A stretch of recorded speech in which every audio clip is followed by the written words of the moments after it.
Талқан организмге пайдалуу, витаминдерге бай азык экен. Мисалы, көлөнгөн талканды күн сайын эртең менен жеп турса, адам күн бою күчтүү, жакшы маанайда жүрөт экен. Мындан улам мен күн сайын күнүмдүк тамактануубузга талканды колдонууну чечтим. Талкандын түрлөрү бар дейт го Алтынай. Арпа талкан, жүгөрү талкан дегендей. Кайсысын колдонуп атасың? Мен окуганым боюнча, билгеним боюнча, жүгөрү талкандын пайдасы аябай күчтүү экен, андыктан жүгөрүнү колдоном го. Эң сонун маалымат экен. Негизи талкандын пайдасы организм үчүн чоң бекен, Ооба.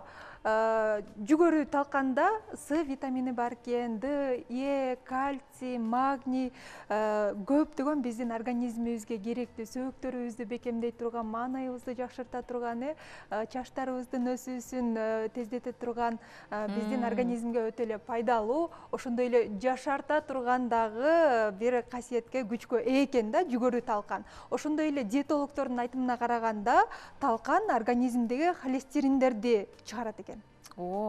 Билесиңби Алтынай, мен бул маалыматты биле электе эле, бирок талкандын биздин өзүбүздүн кыргыздын азыгы го.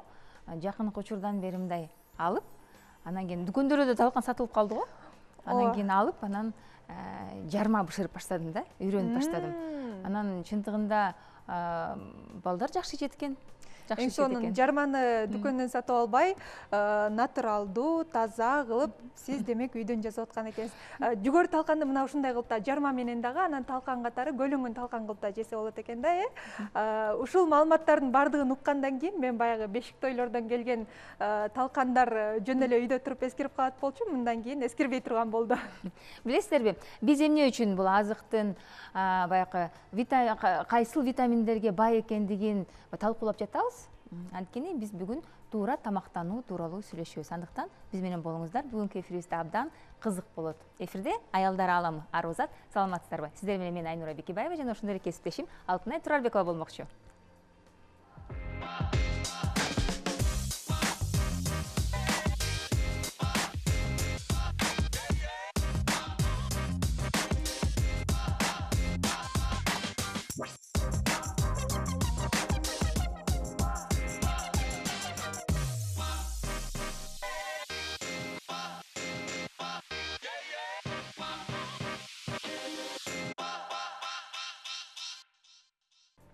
Туура тамактануу жашообуздун өзөгү, ден соолуктун ачкычы деп коет эмеспи? Чындыгын айтканда, көп эле өнөкөт оорулар Алтынай, бул деген туура эмес тамактануудан келип чыгат экен да.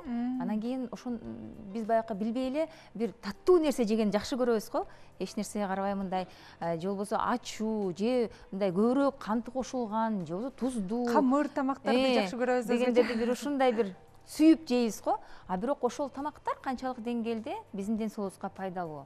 Анан дагы көбүнчө азыр марафондор чыгып атат, ашык салмактан канткенде арылабыз деген көптөгөн тренингдер жүрүп атат, бирок ошол марафондордун ичинен мисалы көбүнчө кошуп кетишет го баягы киви, авокадо, ананас деген сыяктуу бир биздин табиятыбызга туура келбеген азыктарды канчалык деңгээлде ошол нерселер туура болот болду экен, канчалык деңгээлде биздин организмге ошол нерселер туура отурукташат болду экен. Мына ушул тууралуу бүгүн биз нутрициологдон кеп кеңеш алмакчыбыз. Бизде бүгүн студияда нутрициолог Мира Керимова. Саламатсызбы? Саламатсызбы? Кош келипсиз. Кандай сулуу татынакка алып келдиңиз? Ыңгайлуу отуруп алыңыз. Саламатсыздарбы? Кутман күн, барыңыздар менен таанышканыма абдан кубанычтамын. Буюрса бүгүн туура тамактануу боюнча эң жакшы маек болот деп ишенем. Сиздерге дагы чоң ыраазычылык. Сиздин келип турганыңызга кубанычтабыз. Мира айым, айтсаңыз, мынакей биз бүгүн туура тамактануу тууралуу сүйлөшүүнү чечтик. Негизи эле көп эле оору сыркоолордун баары, өнөкөт оорулардын баардыгы ошо туура эмес тамактануудан келип чыгат дейт да. Анан кийин бизде өзүбүздүн менталитетибизге жараша кайсыл оорулар ушу туура эмес тамактануудан келип чыгат? Бул аябагандай жакшы суроо болду. Анткени акыркы учурдагы эң актуалдуу көйгөйлөрдүн бири ошол туура эмес тамактануудан келген ар кандай оорулардын себептери болуп эсептелинет да. Мисалы, туура тамактанууда биздин ата бабаларыбыз илгертен эле аябагандай жакшы ыкмаларды колдонуп жүргөн. Мисалы, биз азыр туура тамактанууну Европанын туура тамактануусун, Американын, башка чет элдердин туура тамактануу тууралуу ар кандай сабактарын окуп үйрөнгөндө мен көп нерсени мындай салыштырып анан таң калдым да. Мисалы, тамак жасоо ыкмасында айтып атышат, тамакты куурбаш керек, микроволновка колдонбош керек, мисалы мультиваркаларды колдонбош керек деп.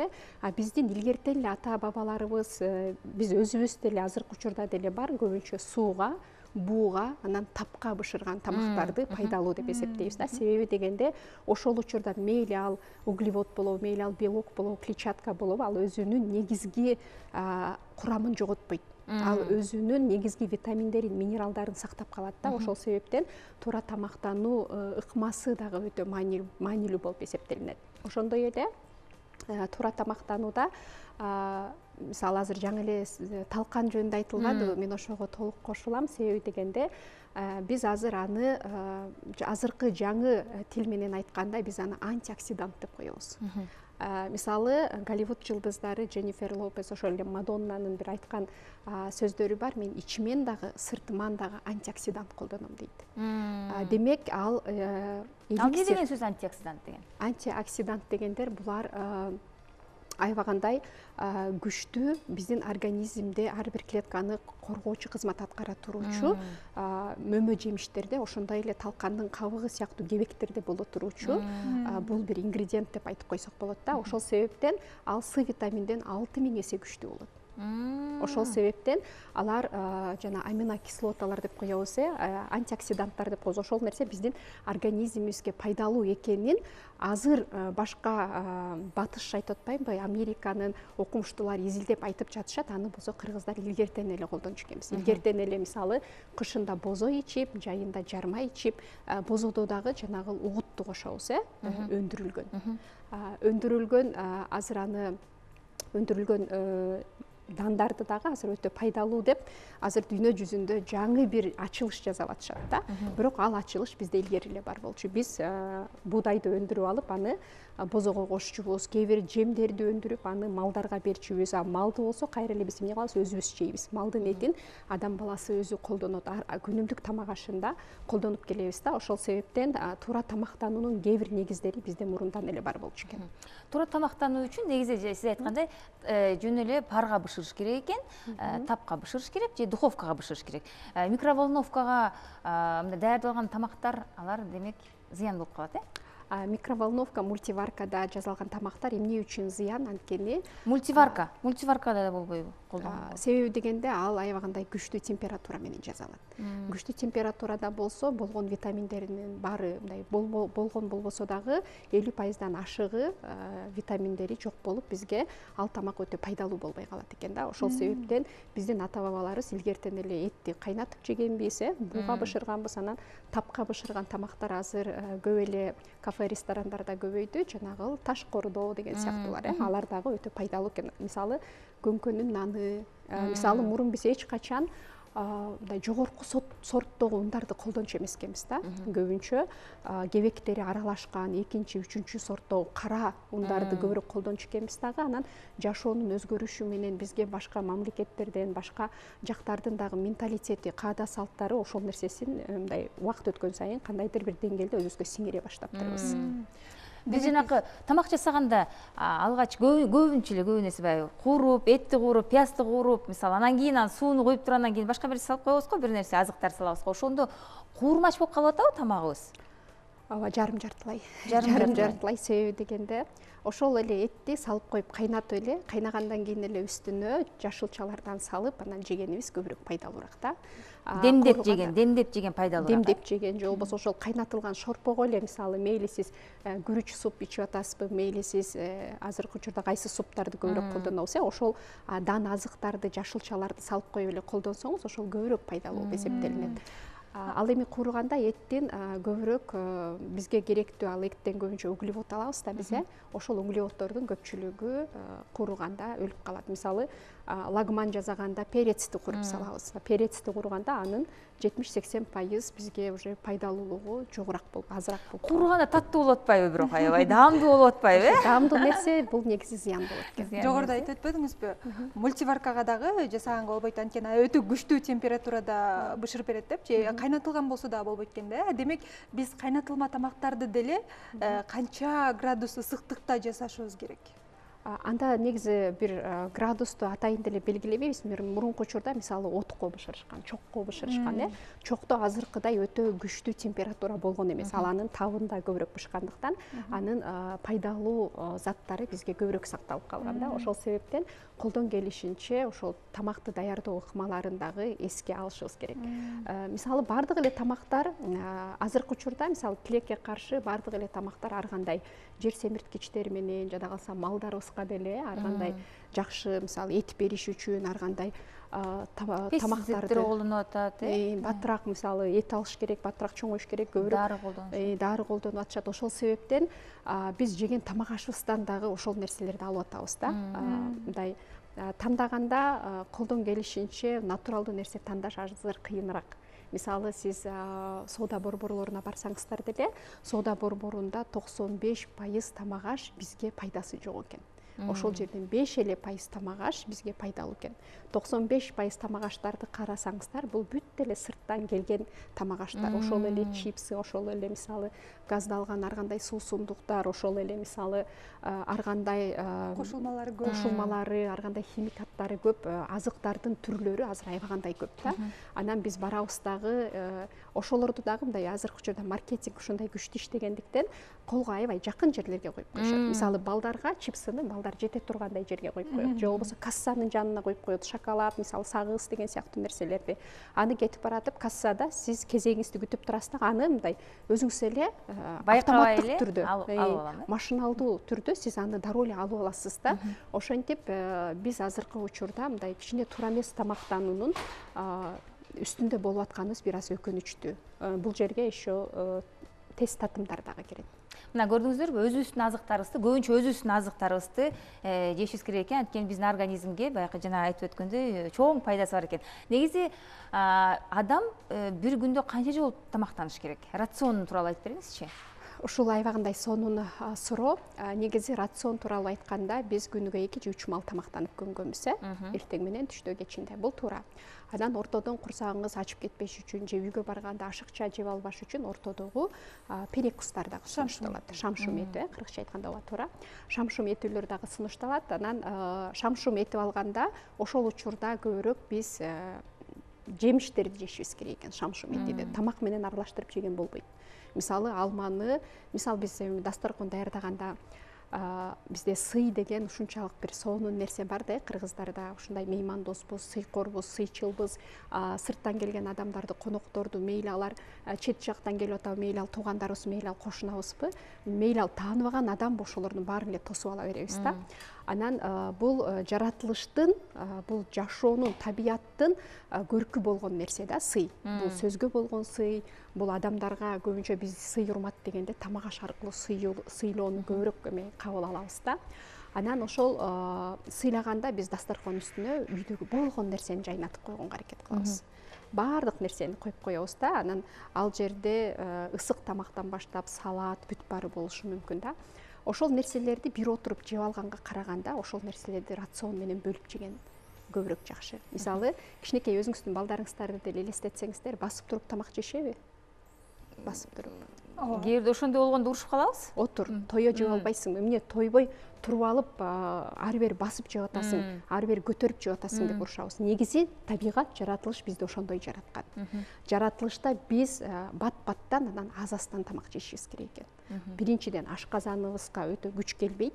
Экинчиден тамак сиңирүү, метаболизм деп коебуз. Ошонубуз дайыма жакшы болуп турат. Анткени аз тамакты ашказан дагы жакшы сиңире алат.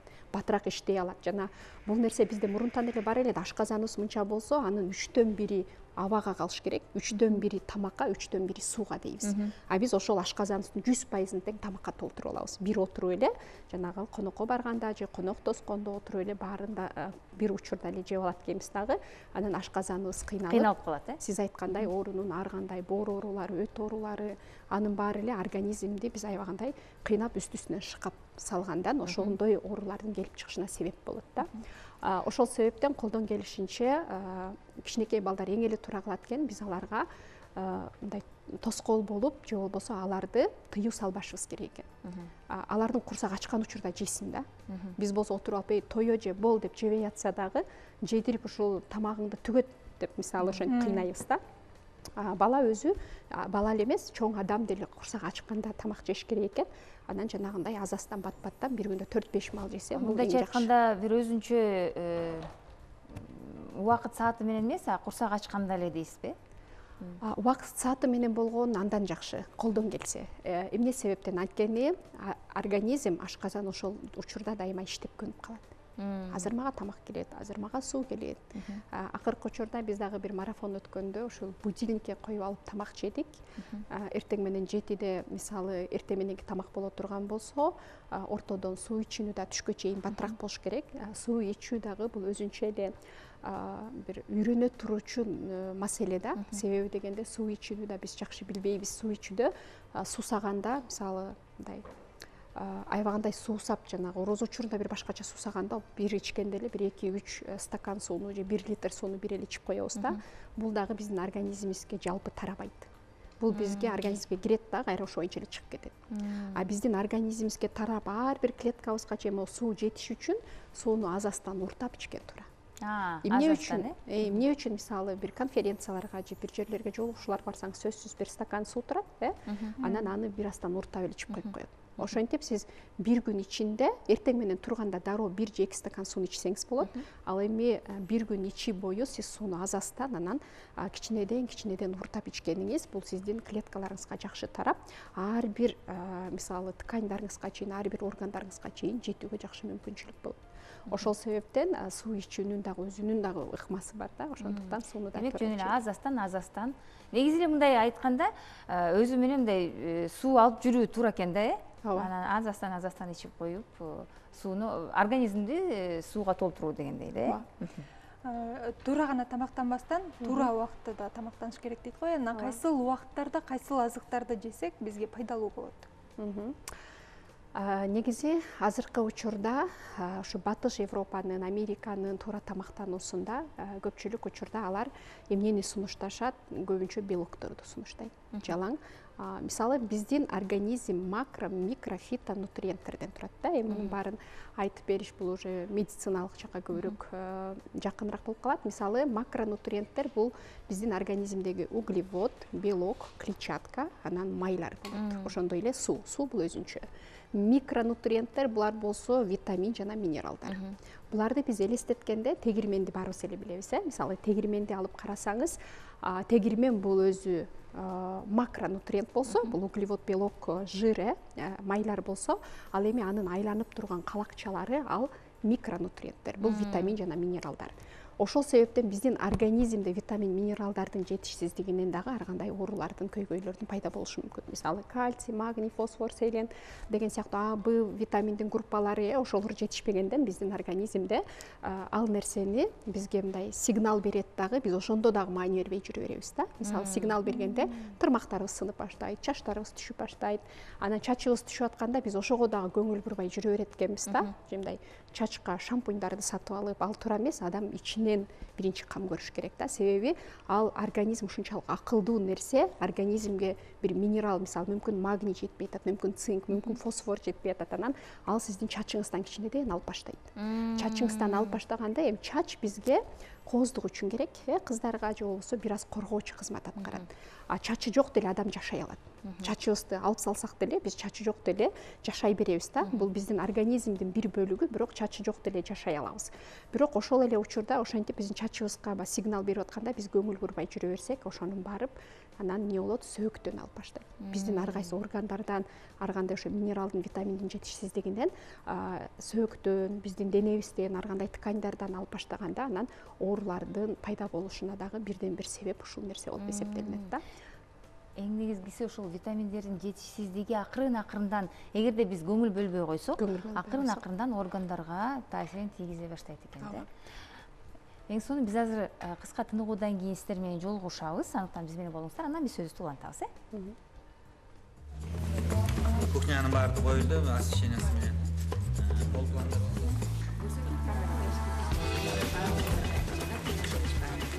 Аялдар ааламы тууралуу кызыктуу көрсөтүү даярдап жатабыз. Көпчүлүккө жагат деген ишенич бар.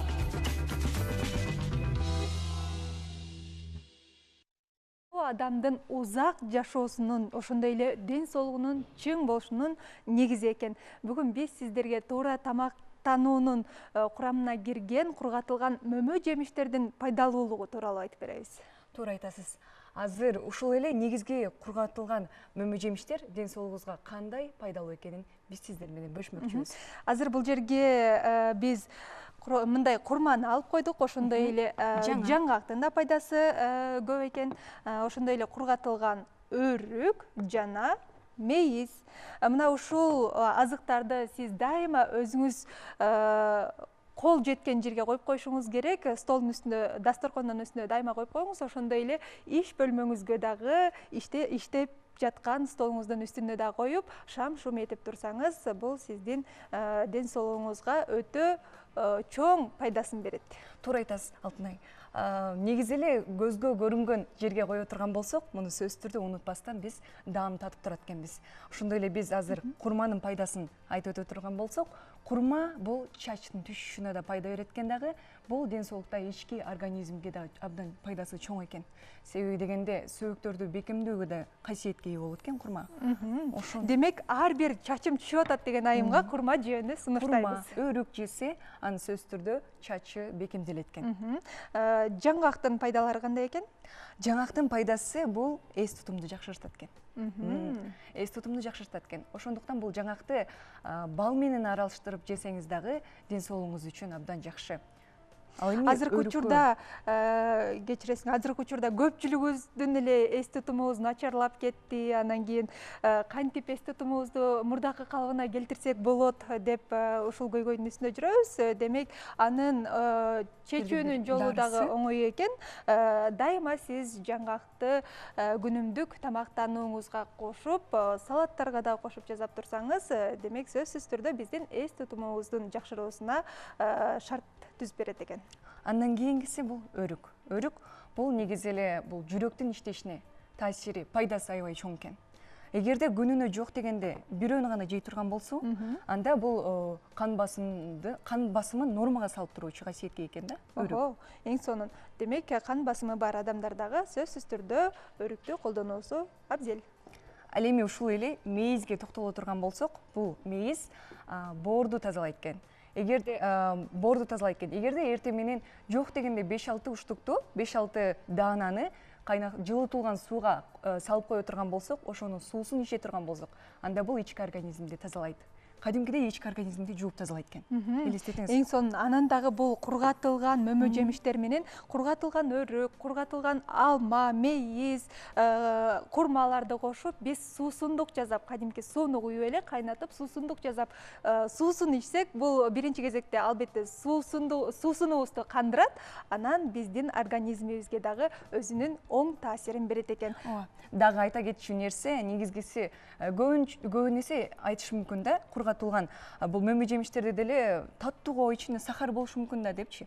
Бирок бул кургатылган мөмө жемиштердин составында бул фруктоза менен глюкоза болот экен. Ошондуктан бул пайдалуу болуп эсептелет экен. Эң сонун, урматтуу көрүүчүлөр, сиздер дагы күнүмдүк тамактанууңуздарда сөзсүз түрдө ушундай кургатылган мөмө жемиштерди дайыма колдонууга аракет кылыңыздар.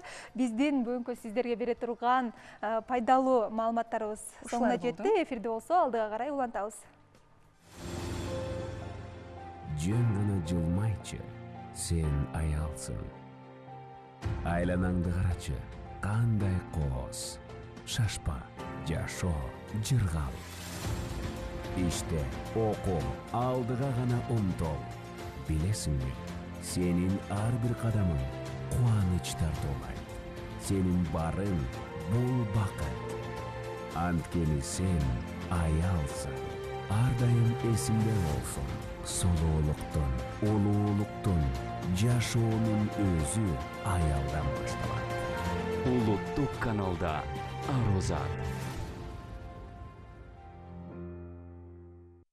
Эфирдебиз. Бүгүн көрсөтүүбүздө туура тамактануу тууралуу жакшы маалыматтарды берип жатабыз. Бизде эфирде конокто нутрициолог Мира айым отурат. Мира, негизи биз азыр туура тамактануунун биздин жашообузга болгон пайдасы тууралуу айтып жатабыз да. Анан күн ичинде кайсыл учурда кандай тамактарды жеш керек? Мисалы, эртең мененки тамактанууда эмнелерди жегенибиз жакшы? Түшкү тамактанууда, анан көбүнесе эсе баягы кечки тамактанууда көбүнчө оор мындай бир куурма тамактарды жеп алабыз да, камыр эттерди жеп алабыз. Ошонун бир аз зыяндуу жактарын дагы айтып берсеңиз. Эмне үчүн ар бирибиз өзүбүзгө суроо беришибиз керек? Эмне үчүн кечинде барганда көбүрөөк тамак жеп алабыз? Анткени күндүз кечке биз бат-баттан, аз-аздан тамак жебегендиктен. Жана буга чейин айтылды го, күнүгө эртең менен эгерде биз 4-5 жолу тамактанган болсок, кечинде барганда сиздин организм ал нерсени сурабайт сизден. Ошол себептен кечинде жеңилирээк тамак жеген жакшы. Мисалы, эртең мененки тамакта азыр эми углевод, белок деп көп айтып атпайбызбы? Мисалы, углевод бизге эмне кылат? Энергия берет.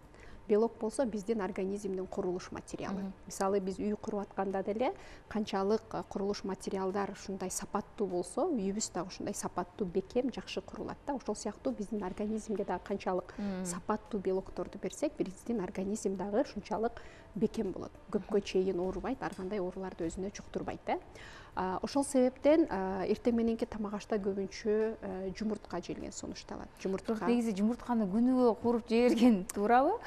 Негизи куруп жегенге, мисалы, сууга бышкан жумуртка куурулган жумурткага караганда пайдалуураак. Анан ал жерде күчтүүрөөк болот. Анын мисалы агын жеп, сарысын жебей койсоңуз болот. Мисалы, көпчүлүк учурда белокту өзү эле аты айтып атпайбы? Ак жумуртканын агынан алабыз дагы. Жумуртканын агын жеңиз, эгерде сарысы сизге күчтүү болсо, аны жебей коюп койсоңуз болот. Эртең менен тамактанууда көбүнчө сүт азыктары сунушталат. Биздин кыргыздардын мисалы соонун өзүбүздүн соонун сүт азыктарыбыз бар. Мисалы, чөбөгөнү мен жебей калганыма канча болду билбейм, бирок ошол сыяктуу күчтүү тамактарды жесек, ал бизге эртеден кечке энергия берет. Эң негизги эртең мененки тамактанууну унутпашыбыз керек. Бирок азыркы заманда, азыркы жашоодо ушундай баары бат темп менен өтүп жаткандыктан, шашып бир чыны кофе ичип же бир чыны чай ичип же суу ичип алып эле шашып ушуп кетип калышат дагы. Эртең мененки тамактанууга көп маани бербейбиз да. Биз ойгонгондон кийин 2 саат ичинде сөзсүз тамактанышыбыз керек. Биз ойгонгондон кийинки 2 сааттагы тамак биздин организмге ушунчалык жакшы энергия берет дагы, ошондой эле жакшы биздин организмибизге керектүү витамин, минералдардын баарын ушу эртең менен жакшы кабыл алат. Организмибиз, мисалы, биздин организмде биоритм деп коет, өзүбүздүн иштөө ритми бар. Биздин өзүбүздүн биологический ритм бар. Ошол учурда жанагындай убак маалы менен тамактаныш керек деген дагы буга чейин бир аз айтылбадыбы? Ошол сыңары эле эртең менен ойгонсоңуз, 8-те ойгонсоңуз 10го чейин мисалы эртең мененки тамак жеп калышыңыз керек, 5-те ойгонсоңуз 7-ге чейин жеш керек дегендей да. Ошол себептен эртең мененки тамак өтө маанилүү. Түшкү тамак дагы жакшы болуш керек. Түшкү тамакты 1-2 салаты менен жесеңиз андан жакшы. Анткени бизде тамак ашта белок дагы, клетчатка дагы, клетчатканы бул жашылчалардан алабыз. Ал эми белоктор болсо бул бул балык эти, тоок эти, ак эттерден алабыз. Ошондой эле белокторду сүт азыктарынан көбүрөөк алабыз. Творогду көп жешибиз керек. Андан кийин кечкисин болсо көбүрөөк жеңилирээк, анан көбүрөөк клетчаткага акцент кылышыбыз керек да. Клетчатка булар жашылчалар. Мисалы бизде салаттарды кошо берсек болот экен. Салаттарды кошуш керек. Салаттар, мисалы бизде тарелка философиясы деген бар. Мисалы эгерде сиздин тарелкаңыз бир 20 же 25 диаметрдеги тарелка болсо, анын жарымы салат болуш керек. Жарымы сиз жеп жүргөн кадимки эле тамагыңыз. Мисалы бир табак толтура кечинде барып туруп, эгерде сиз плов жеп алсаңыз, же болбосо лагман жеп алсаңыз, же болбосо кайсы тамактарды көбүрөөк жасайбыз. Мисалы барып туруп ошону жеп алганга караганда жарымын лагман кылыңыз, жарымын салат кылыңыз. Мына ошондо сиздин организмиңизге ашыкча болбойт. Анан кечки тамактагы биз уктаарга чейин 2 саат мурун болгон жакшы. Эгерде сиз 10-до уктай турсаңыз, 8-те кечки тамак жей бериңиз. Эгерде 12-де уктай турган болсоңуз, 10-до эң акыркы тамак жеген 10-до болуш керек, 2 саат мурун болуш керек. 2 саат тамак сиңирүүгө убакыт керек экен да. Дароо жеп туруп жатып алсаңыз, организм кыйналат. Мисалы болот го, той ашка барабыз, биринин артынан бири болот, анан эртең менен ойгонгондо кыйналып ойгонобуз. Денебизди бирөө сабап салгандай, эч энергиябыз жок. Мындай карасак, көп эле саат уктадык да.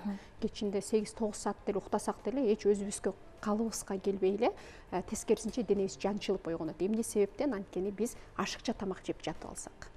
Же болбосо жатаардын алдында тамак жеп алсак, биздин энергия тамак сиңирүүгө иштейт дагы, Эс албай калат. организмди калыбына келтире албай калат. Ооба, ошол себептен организмдин калыбына келиши бул убакыт өткөн сайын өтө маанилүү. Мисалы кичинекей балдар уктап жатсалардын организми өсөт, биздин организм калыбына келет. Мисалы той аштар көп болот да биздин элде. Кантип барбай коюшат дегенде. Анан кийин ошондо баары бир жейилет ошол тамактардын баардыгы. Ошол тамактар мисалы жеп бүткөн, жегенден кийин же кийинки күнүбү же бир кандайдыр бир лайфхактар барбы сиңирүү үчүн? Же болбосо ошолорду жөн эле жебей эле коюп, мындай бир кандайдыр бир эрк керекпи? Өткөндө да ошол ресторандарга барганда той аш боюнча дагы бир аз сүйлөшкөндө мен бир ой келди. Негизи тойлорубуз боло берсин, той болуп эле турсун, той болгон жакшы. Анан тойго барганда азыр деле көбүрөөк учурда мындай туура тамактануу принциптерин сактап калды деп айтсам болот. Көбүрөөк жашылча менен ар кандай салаттын түрлөрү, мисалы суши коюп атышат, бул мисалы Японияда эң негизги тамак болуп эсептелет, ал дагы жеңил сиңет, бизге пайдалуу. Ошол сыяктуу мисалы балыкты, тоокту коюп атышат. Анан биз өзүбүзгө керектүү тамак ашты эгерде той башталса 8ге чейин негизги тамагыңызды жей бериңиз, 8ден кийин жебей коюңуз. Анан жебей койгон нерсени мисалы үйгө алып кетебиз го, үйгө алып кеткенден анан эртеси күнү жылытып жей берсеңиз болот. Болот. Ал нерсенин эч деле мисалы кээ бир тамак аштар бар, тескерисинче бир күн турса эртеси күн даамына чыгат. Мисалы кээ бир суптар бар, шорпо деген кыргызча, мисалы борщ деген, мисалы түрктөрдөн келген чечевица, мисалы ошолордун баары бизсиз жасаган күнү эмес, эртеси күнү даамына чыгат. Демек айрым тамактарды жылытып ичкенде зыяны жок болот экен да, Алардын зыяны жок, тескерисинче эртеси күнү алардын витаминдери болгон суюктугуна ошол тамактын шорпосуна чыгат да.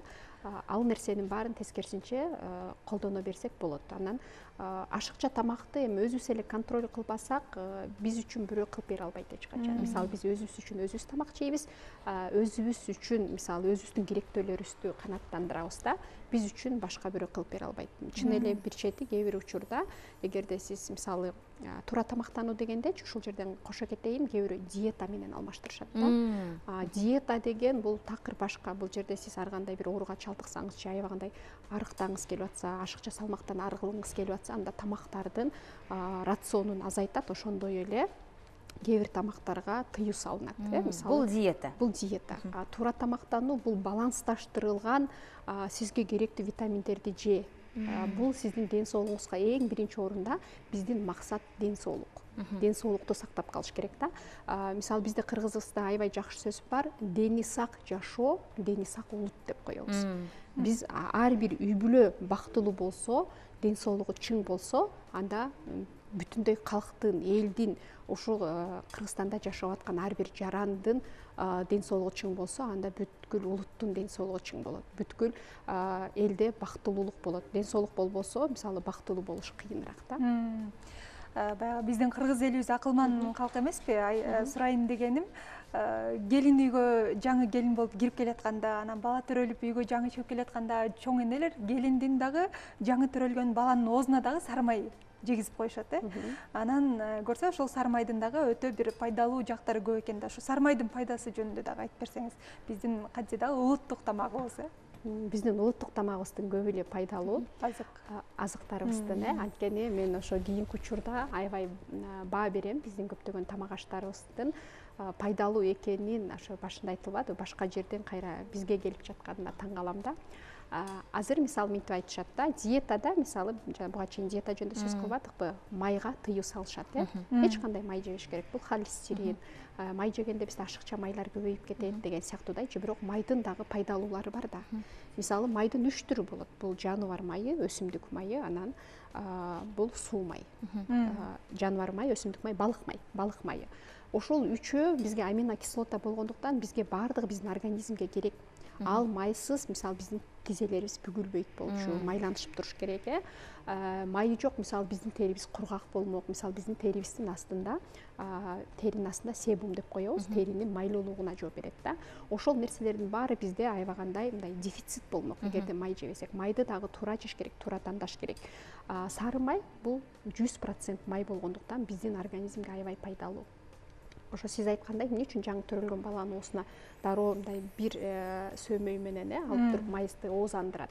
Анткени ал май сиздин организмдеги баардык нерсени майланыштырып, ичегилерди майланыштырып кетет. Жаңы төрөлгөн баланын мисалы спайка деп коет го, ичегилери жабышып баштайт. Эгерде жакшы сүт иче албай атса же болбосо жанагындай майлуулук аз болуп жетишпегенден ошо ичегилери жабышып калышы мүмкүн да. Ошондуктан биринчи майды оозандырып ийгендин бирден бир себеби ошондо.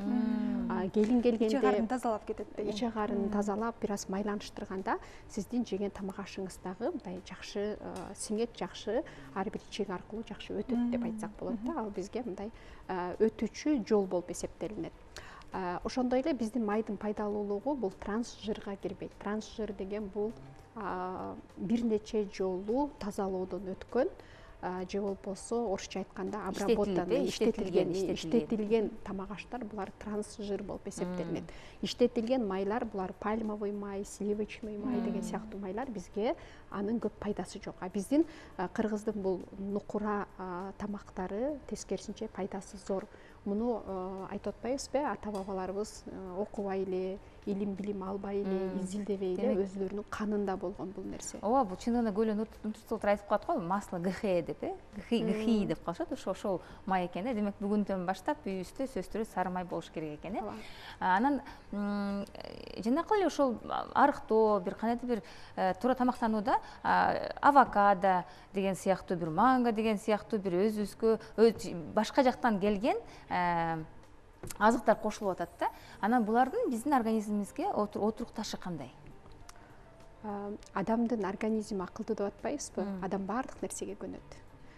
Биз жашоого жараша негизи ылайыкташканыбыз туура эле. Мисалы, азыркы жашоодо кандай? Мурун мисалы биздин ата бабаларыбыз күчтүү тамактанган, мисалы Манасты алсак, Манас 40 казан эт жеген деп айтылат го. Андайды биз азыр жей албайбыз. Бул эми бир аз апыртуу бар, ооба гипербола бар.